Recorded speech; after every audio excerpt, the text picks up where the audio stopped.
Hi friends, നിങ്ങൾ ചിരിക്കുമ്പോഴും അല്ലെങ്കിൽ തുമ്മുമ്പോഴും സ്റ്റെപ്പുകൾ കയറുമ്പോഴൊക്കെ അറിയാതെ മൂത്രം പോകുന്ന ആളുകളാണോ നിങ്ങൾ? അതുപോലെ തന്നെ പരമാവധി മൂത്രം പിടിച്ച് വയ്ക്കാൻ പറ്റാത്തൊരവസ്ഥ അല്ലെങ്കിൽ യൂറിൻ പാസ് ചെയ്യണമെന്ന് തോന്നുമ്പോൾ തന്നെ നമ്മളുടെ കൺട്രോളിലല്ലാതെ വരുന്ന ഒരവസ്ഥയിൽ നിങ്ങൾ വളരെയേറെ പ്രയാസപ്പെടാറുണ്ടോ? ഇത്തരം കണ്ടീഷൻ ഉള്ള ആളുകളാണെന്നുണ്ടെങ്കിൽ തീർച്ചയായും ഈ വീഡിയോ നിങ്ങൾക്കുള്ളതാണ്.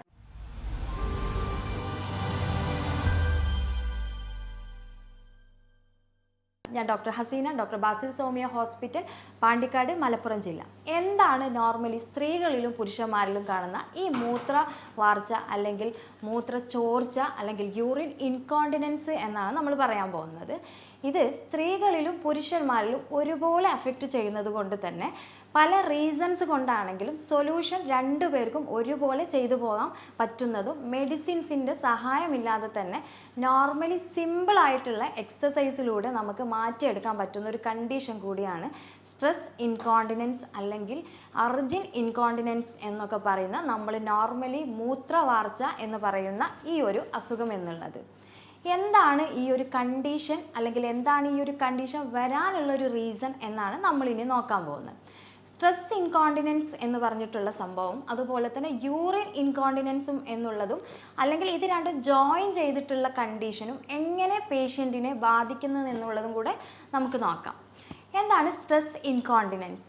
അല്ലെങ്കിൽ നമ്മൾ സാധാരണ സ്ത്രീകളിൽ പ്രത്യേകിച്ച് ഒരു 40 വയസ്സൊക്കെ ആവുന്ന ഒരു ടൈമിൽ അല്ലെങ്കിൽ പ്രസവം നിർത്തിയതിന് ശേഷം അല്ലെങ്കിൽ ഡെലിവറി സമയത്തിൻ്റെ കുറച്ച് മുന്നോടിയായിട്ട് അല്ലെങ്കിൽ ഓവർ സ്ട്രെസ് ഉള്ള സ്ത്രീകളിലൊക്കെ സാധാരണ യൂറിൻ പാസ് ചെയ്യണം എന്നുള്ളൊരു ടെൻഡൻസി വരുന്നതിന് മുമ്പ്, ഇപ്പോൾ ലൈക്ക് നമ്മളൊന്ന് തുമ്മുക അല്ലെങ്കിൽ ഒന്ന് സ്റ്റെപ്പുകൾ കയറിപ്പോവുക, അതല്ലെങ്കിൽ കൂടുതലായിട്ട് നമുക്ക് എന്തെങ്കിലും സ്ട്രെസ്സ് വരിക, കൂടുതൽ ചിരിക്കേണ്ട ഒരു സിറ്റുവേഷൻ വരിക, ഇത്തരം സന്ദർഭങ്ങളിൽ നമുക്ക് യൂറിൻ അറിയാതെ തന്നെ പോകുന്ന ഒരു അവസ്ഥയാണ് നമ്മൾ സ്ട്രെസ് ഇൻകോണ്ടിനൻസ് എന്ന് പറയുന്നത്.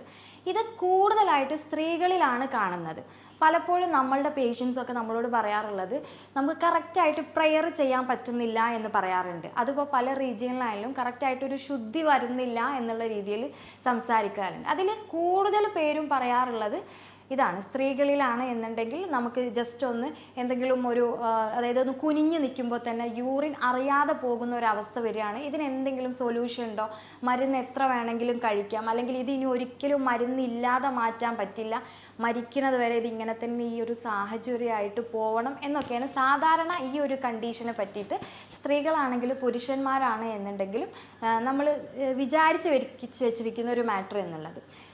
സാധാരണ സ്ത്രീകളിലാണ് സ്ട്രെസ് ഇൻകോണ്ടിനൻസ് അല്ലെങ്കിൽ ആ ഒരു തരത്തിൽ ചിരിക്കുമ്പോഴും തുമ്മുമ്പോഴും മൂത്രവാർച്ച ഉണ്ടാകാറുള്ളത് എങ്കിൽ കൂടുതലായിട്ട് അർജിൻ ഇൻകോണ്ടിനൻസ് അല്ലെങ്കിൽ നമുക്ക് മൂത്രമൊഴിക്കാൻ അല്ലെങ്കിൽ മൂത്രമൊഴിച്ചതിന് ശേഷം ഒക്കെ ആയിട്ട് കൺട്രോൾ കിട്ടാത്തൊരവസ്ഥ കൂടുതലായിട്ട് പുരുഷന്മാരിലാണ് ഉണ്ടാവാറുള്ളത്. ഇതിൻ്റെ മെയിൻ റീസൺ സ്ത്രീകളിൽ ഉണ്ടാവുക എന്നുള്ളത് ആർത്തവ വിരാമത്തോടനുബന്ധിച്ചായിരിക്കും. അതായത് ഒരു 40 ഏജ് എബോവ് ഒരു 40 ഏജ് ആവുന്ന സമയത്താണ് ഇത്തരം കണ്ടീഷൻസ് വരാറുള്ളത്.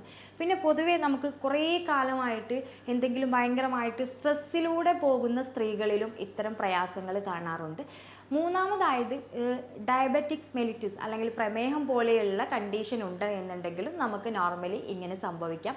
നമ്മളുടെ ശരീരത്തിലുള്ള ഹോർമോണൽ ഇംബാലൻസ് കൊണ്ടും സ്ത്രീകളിൽ കൂടുതലായിട്ടും സ്ട്രെസ് ഇൻകോണ്ടിനൻസ് മൂത്രവാർച്ച സംഭവിക്കുന്നതാണ്.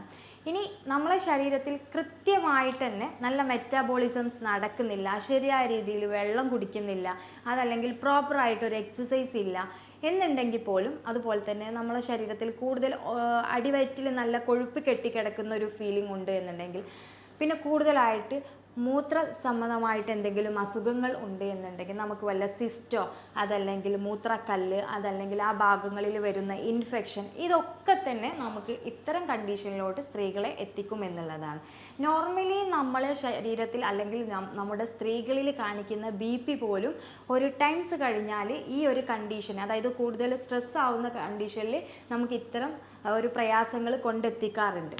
അപ്പോൾ കൂടുതലായിട്ടും നമ്മുടെ ശരീരത്തിൽ അല്ലെങ്കിൽ മൂത്രസഞ്ചിയിൽ അല്ലെങ്കിൽ മൂത്രനാളിയിൽ വരുന്ന ഇംബാലൻസ് അല്ലെങ്കിൽ അതൊരു ബാലൻസ് ഇല്ലാതെ വരുന്ന ഒരു അവസ്ഥയിൽ വരുന്ന ഈ ഒരു കണ്ടീഷൻ നമുക്കൊരു പപ്പാതിയായിട്ട് തന്നെ ഭാഗിക്കാം. ഒന്ന് നമ്മളുടെ മെൻ്റൽ സപ്പോർട്ട് ഉണ്ടെങ്കിലും രണ്ടാമത് നമ്മളുടെ ഫിസിക്കൽ സപ്പോർട്ട് ഉണ്ടെങ്കിലും ഇതിനെ മാനേജ് ചെയ്ത് കൊണ്ടുപോകാം എന്നുള്ളതിനപ്പുറത്തോട്ട് ഇത് രണ്ടും ഡിസോർഡർ ആവുന്ന സമയത്ത് എപ്പോൾ വേണമെങ്കിലും ഈ ഒരു കണ്ടീഷൻ നമുക്ക് ഉണ്ടാവാം എന്നുള്ളതും നമ്മൾ മനസ്സിലാക്കേണ്ടത്.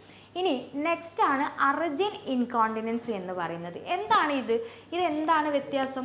അതായത് നമുക്ക് യൂറിൻ പാസ് ചെയ്യണം എന്ന് നമ്മൾ വിചാരിക്കുന്നു, സ്റ്റിൽ നോ കറൻറ്റിൽ അപ്പോൾ തന്നെ യൂറിൻ പോകുന്നു, അല്ലെങ്കിൽ നമ്മൾ യൂറിൻ പാസ് ചെയ്ത് കഴിഞ്ഞു, ഇത് അപ്പോൾ തന്നെ വീണ്ടും യൂറിൻ പാസ് ചെയ്യാനുള്ളൊരു ടെൻഡൻസി വരുന്നു. ഇത്തരം കണ്ടീഷൻ ആരെല്ലാം കൂടുതലുണ്ടാവുക? അത് പുരുഷന്മാരിലായിരിക്കും കൂടുതലായിട്ട് കാണുക. ഇത്രയും കണ്ടീഷൻ പുരുഷന്മാരിലും സ്ത്രീകളിലും ഒരുമിച്ച് കാണുന്നുണ്ടോ? യെസ്, അങ്ങനെയും കാണുന്നുണ്ട്. അതാണ് സ്ട്രെസ് ഇൻകോണ്ടിനൻസ് പ്ലസ് യൂറിൻ അല്ലെങ്കിൽ അർജന്റ് ഇൻകോണ്ടിനൻസ്. ഇത് രണ്ടും ഉള്ള ആളുകളും ഉണ്ടായിരിക്കും. അപ്പോൾ ഇത്തരം ആളുകൾ ഒരുപാട് പ്രയാസപ്പെടുന്നുണ്ട് എന്നുള്ളത് തന്നെ നമുക്കിതിൽ നിന്ന് മനസ്സിലാക്കാം. പലപ്പോഴും നമുക്ക് കൃത്യമായിട്ടുള്ളൊരു വൃത്തി വരാത്തൊരു രീതിയിൽ പോലും നമുക്ക് പേഷ്യൻറ്റിന് അത് വളരെ രീതിയിൽ മാനസികമായിട്ട് ബാധിക്കുന്നുണ്ട് എന്നുള്ളതാണ്.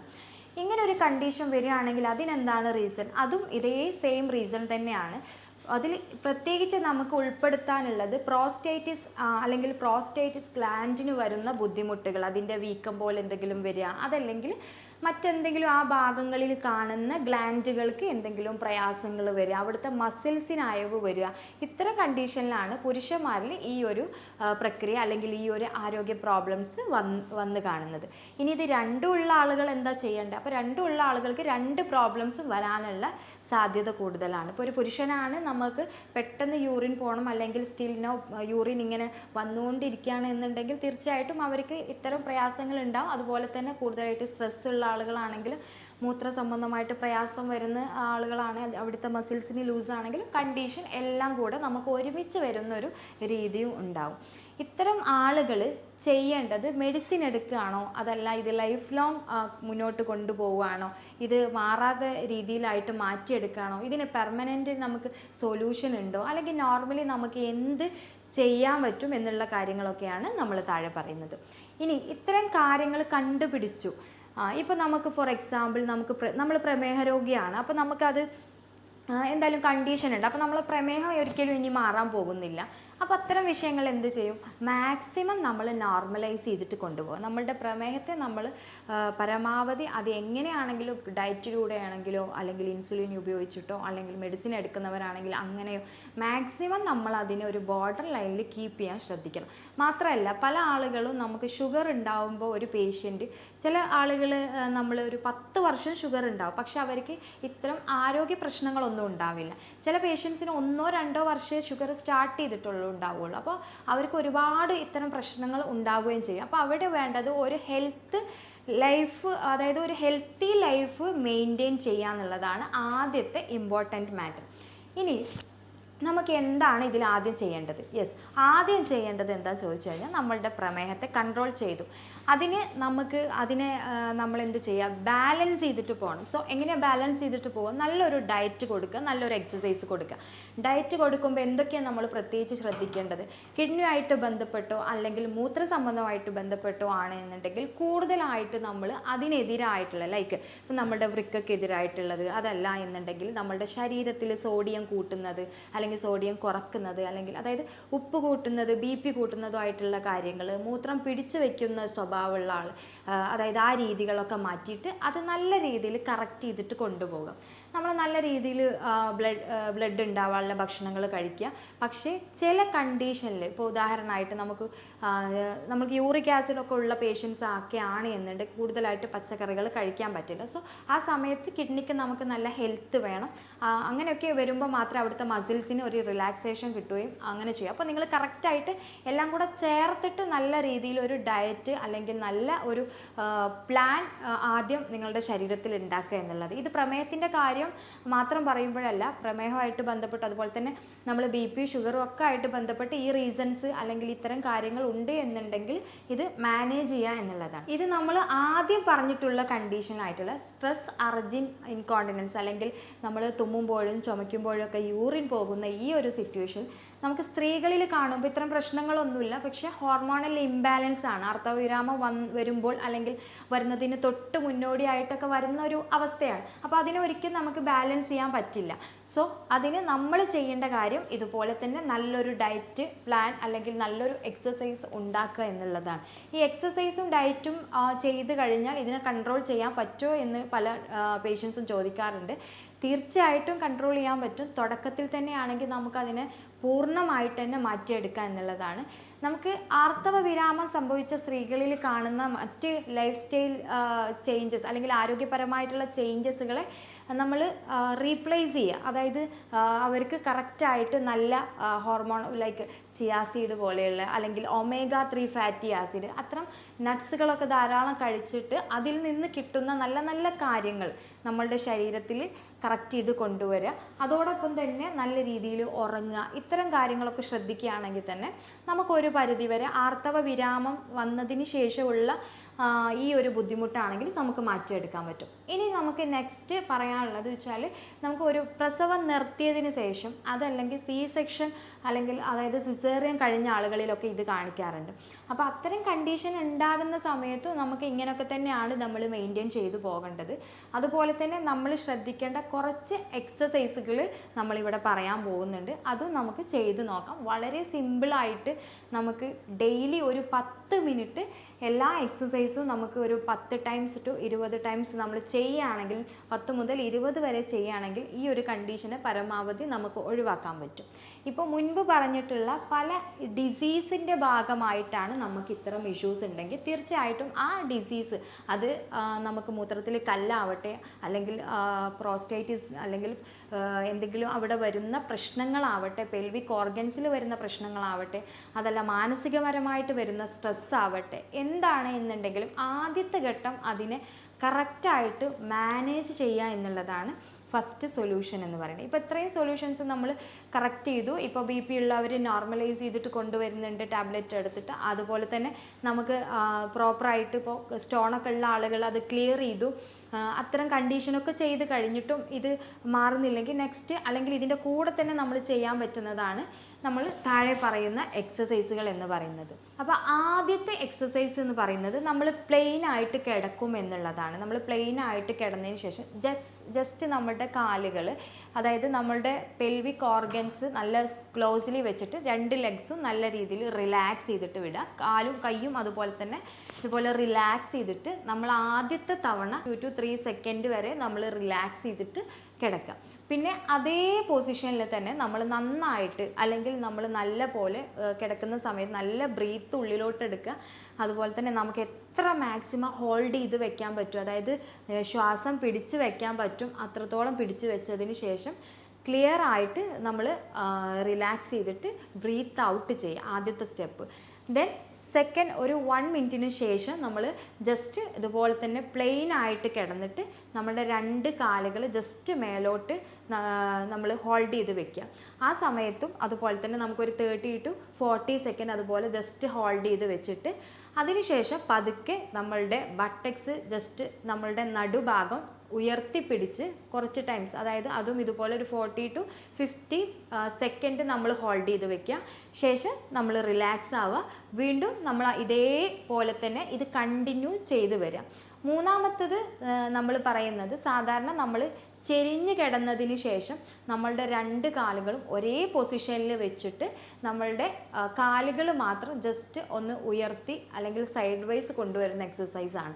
ഇത് 3 പ്രോപ്പറായിട്ട് ചെയ്യുകയാണെങ്കിൽ, അതായത് ഒരു 40 to 60 ടൈംസ് നമ്മളുടെ മാക്സിമം നമ്മൾ ചെയ്യുകയാണെങ്കിൽ അല്ലെങ്കിൽ ഒരു 20 മിനിറ്റ്സ് മോർ നമ്മൾ ഈ ഒരു എക്സസൈസ് ചെയ്യുകയാണെങ്കിൽ വളരെ വളരെ നല്ല റിസൾട്ട് ഈ ഒരു എക്സസൈസ് കൊണ്ട് ഉണ്ടാക്കാൻ പറ്റും. നമ്മളുടെ അവിടെയുള്ള അല്ലെങ്കിൽ മൂത്രനാളി അല്ലെങ്കിൽ മൂത്രസഞ്ചിയുമായിട്ട് ബന്ധപ്പെട്ട് കിടക്കുന്ന എല്ലാ മസിൽസിനും നമുക്ക് നല്ലൊരു എനർജി അല്ലെങ്കിൽ നല്ലൊരു എന്താ പറയുക സ്ട്രെങ്ത് കൊണ്ടുവരാൻ പറ്റുമെന്നുള്ളതാണ് നമുക്ക് ഈ എക്സസൈസിലൂടെ കിട്ടുന്ന ഒരു ബെനിഫിറ്റ് എന്ന് പറയുന്നത്. ഇനി നമ്മൾ ഇപ്പോൾ പറഞ്ഞു പുരുഷന്മാരിൽ കാണുന്ന ഈ ഒരു അതായത് അർജിൻ ഇൻകോണ്ടിനൻസ്, അതിപ്പോൾ പൊതുവെ ചെറുപ്പക്കാരിൽ പോലും നമുക്ക് കാണാൻ പറ്റാറുണ്ട്.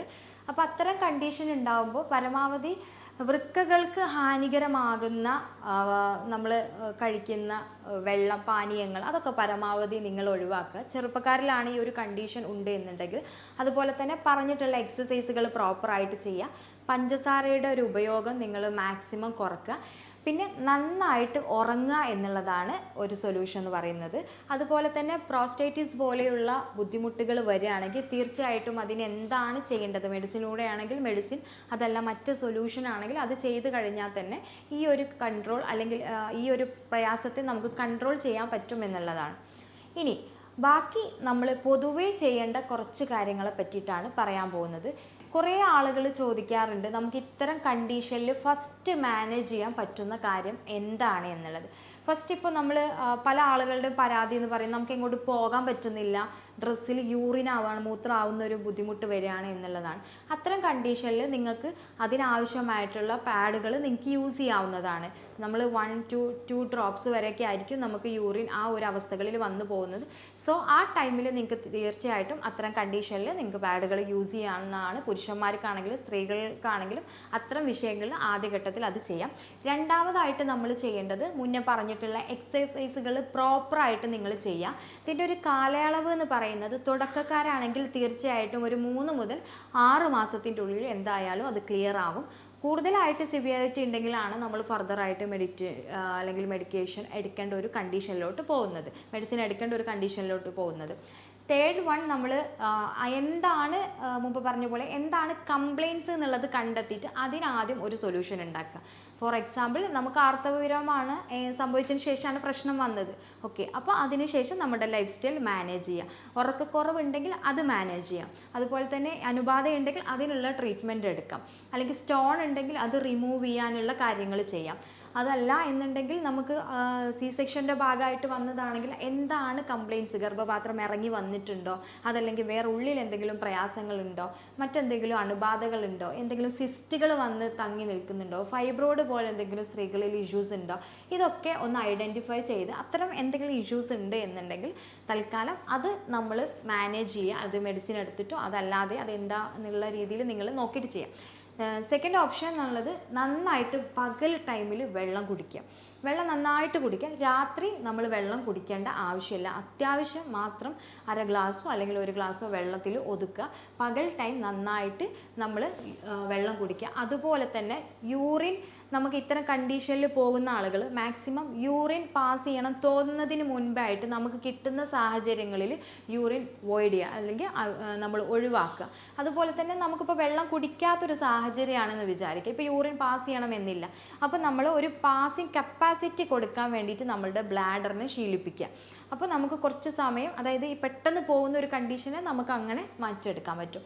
ഇനി നമ്മൾ ചെയ്യേണ്ടത് വെച്ചാൽ എപ്പോഴും നമ്മൾ കമിഴ്ന്ന് കിടക്കുന്ന ഒരു ശീലം ഉണ്ടെങ്കിൽ, പ്രത്യേകിച്ച് പുരുഷന്മാരിൽ കമിഴ്ന്ന് കിടക്കുന്ന ശീലം ഉണ്ടെങ്കിൽ അത് ഒഴിവാക്കിയിട്ട് ജസ്റ്റ് റിലാക്സ് ചെയ്തിട്ട് മലർന്നോ അല്ലെങ്കിൽ സൈഡ് വശങ്ങളിൽ ചേർന്നിട്ടോ കിടക്കുക. ഇത്തരം കാര്യങ്ങൾ ചെയ്യുക. അതുപോലെ തന്നെ ഇതിൻ്റെ പ്രത്യേകമായിട്ടുള്ളൊരു കാര്യം എന്ന് പറയുന്നത് നമ്മളുടെ മൈൻഡ് ഇതിൽ വളരെ നല്ലൊരു റോള് കൊടുക്കുന്നത് കൊണ്ട് തന്നെ നമുക്ക് ഒരു 1 to 2 മിനിറ്റ്സ് ഒക്കെ മെഡിറ്റേഷൻ അല്ലെങ്കിൽ ബ്രീത്തിങ് എക്സസൈസ് ചെയ്തിട്ട് മൈൻഡിനെ ഒന്ന് കൺട്രോൾ ചെയ്യാവുന്നതാണ്. അതും ഇതിലൊരു പരിധി വരെ നമുക്ക് ഇതിൻ്റെ കണ്ടീഷൻ കുറക്കാൻ നമ്മളെ സഹായിക്കുമെന്നുള്ളതാണ്. റിലാക്സ് ആയിട്ട് ഉറങ്ങുക, റിലാക്സ് ആയിട്ട് എക്സസൈസുകൾ ചെയ്യുക, നല്ല ഹെൽത്തി ഫുഡുകൾ കഴിക്കുക, പഞ്ചസാര മാക്സിമം ഒഴിവാക്കുക, അതുപോലെ തന്നെ അരിഭക്ഷണങ്ങൾ ധാരാളം കഴിക്കുക, കാൽഷ്യം കൂടുതലായിട്ട് അടങ്ങിയിട്ടുള്ള ഫുഡുകൾ പരമാവധി ഒഴിവാക്കുക, അത്യാവശ്യങ്ങൾക്ക് മാത്രം അതിൻ്റെ അളവിൽ മാത്രം നിങ്ങൾ കാൽഷ്യം എടുക്കുക. അതുപോലെ തന്നെ ഉപ്പിൻ്റെ ഉപയോഗം കൂടുതലായിട്ടുണ്ടെങ്കിൽ അത് കുറയ്ക്കുക. ഹെൽത്തി ലൈഫ് അല്ലെങ്കിൽ ഒരു ഹെൽത്തി ഡയറ്റ് നിങ്ങൾ മാനേജ് ചെയ്ത് കൊണ്ടുപോവുകയാണെങ്കിൽ തന്നെ ഈ ഒരു 2 കണ്ടീഷൻ അല്ലെങ്കിൽ ഇത് മിക്സ് ചെയ്തിട്ടുള്ള ഒരു 3 കണ്ടീഷനും നമുക്ക് ശാശ്വതമായിട്ട് തന്നെ നമുക്കത് മാറ്റിയെടുക്കാൻ പറ്റും. ഇത്തരം കണ്ടീഷൻസിൽ നിങ്ങൾ ചെയ്യാൻ പറ്റുന്ന മാക്സിമം നിങ്ങൾ ചെയ്ത് കഴിഞ്ഞിട്ട്, അതായത് പ്രോപ്പറായിട്ട് ഒരു ഡയറ്റ് എടുത്തു, എക്സസൈസ് എടുത്തു, ഇത്രയും പ്രയാസങ്ങളൊക്കെ നീക്കം ചെയ്തിട്ടോ ഈ ഒരു കണ്ടീഷനിൽ മാറ്റമില്ല എന്നുണ്ടെങ്കിൽ തീർച്ചയായിട്ടും നിങ്ങൾ നല്ലൊരു ഡോക്ടറെ കണ്ട് കൺസൾട്ട് ചെയ്യുക എന്നുള്ളതാണ്. കാരണം ഇത് ശാരീരികമായിട്ടും അതുപോലെ തന്നെ മാനസികമായിട്ടും പേഷ്യൻസിൽ വളരെയധികം പ്രയാസപ്പെടുന്നത് കൊണ്ട് തന്നെ തീർച്ചയായിട്ടും ഇതിന് ആദ്യഘട്ടത്തിൽ മെൻ്റലി ഫിസിക്കലി ഒരു സപ്പോർട്ട് അല്ലെങ്കിൽ ഒരു ട്രീറ്റ്മെൻറ്റ് ആവശ്യമായിട്ട് വരും. ഇത്തരം പ്രയാസങ്ങൾ അനുഭവപ്പെടുന്ന പേഷ്യൻസിന് നമ്മൾ മാനസികപരമായിട്ടും ശാരീരികപരമായിട്ടും അപഗ്രഥിച്ചതിന് ശേഷം ശരിയായ രീതിയിൽ യൂറോപ്യൻ നിർമ്മിത സോഫ്റ്റ്വെയറുകളുടെ സഹായത്തോടെ രോഗനിർണയം, അതുപോലെ തന്നെ ജർമ്മൻ മെഡിസിൻസുകളുടെ സഹായത്തോടെ ശാശ്വതമായിട്ടുള്ള ഒരു പരിഹാരം കൊടുക്കാൻ പറ്റും എന്നുള്ളതാണ്. പേഷ്യൻസിന് നേരിട്ട് ഹോസ്പിറ്റലിൽ വരാൻ ബുദ്ധിമുട്ടുള്ള പേഷ്യൻസ് ആണെന്നുണ്ടെങ്കിൽ അല്ലെങ്കിൽ ആളുകളാണെന്നുണ്ടെങ്കിൽ ഓൺലൈനായിട്ട് അവരുടെ പ്രയാസങ്ങൾ കണ്ടെത്തി മെഡിസിൻസ് എത്തിച്ചു കൊടുക്കുന്നത് കൂടെ ഈ ഒരു കംപ്ലയിൻറ്റ്സ് അല്ലെങ്കിൽ ഈ ഒരു രീതിയെ നമുക്ക് പൂർണ്ണമായിട്ടും മാറ്റിയെടുക്കാൻ പറ്റുമെന്നുള്ളതാണ്. ഇത്തരം പ്രയാസങ്ങളുമായിട്ട് ബന്ധപ്പെട്ട് എന്തെങ്കിലും നിങ്ങൾക്ക് കൂടുതലായിട്ട് അറിയാനുണ്ടെങ്കിൽ തീർച്ചയായിട്ടും താഴെയുള്ള നമ്പറിൽ കോൺടാക്റ്റ് ചെയ്യാവുന്നതാണ്. ഞാൻ doctor Haseena, doctor Basil Soumya hospital, Pandikkad, Malappuram ജില്ല.